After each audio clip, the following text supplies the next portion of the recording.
A7मध्ये आपलं स्वागत। औरंगाबाद विभाग पदवीधर मतदारसंघासाठी नव्याने मतदार यादी तयार करण्याचा कार्यक्रम जाहीर झाला आहे। 1 नोव्हेंबर 2025 या अर्थ दिनांक आधारे पात्र पदवीधरकरांनी नमुना 18 भरून मतदार नोंदणी करणे आवश्यक आहे, असे आवाहन हिंगोली जिल्हाधिकारी राहुल गुप्ता यांनी केले आहे। जिल्हाधिकारी कार्यालयात झालेल्या बैठकीत त्यांनी सांगितले की 2020च्या यादीतील मतदारांनीही पुन्हा नोंदणी करावी लागेल।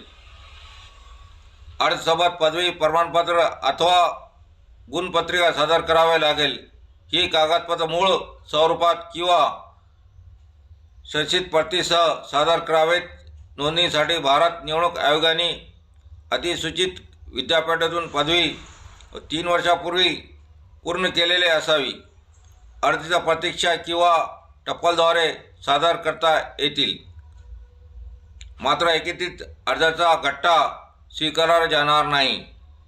कोणतेही पात्र मतदार नोंदणीपासून वंचित राहू नये यासाठी राजकीय पक्षांनी सहकार्य करावे, असेही त्यांनी सांगितले।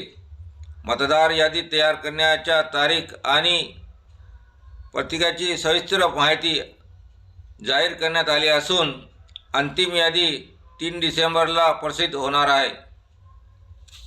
A7 न्यूजसाठी अनिस अहमद, हिंगोली।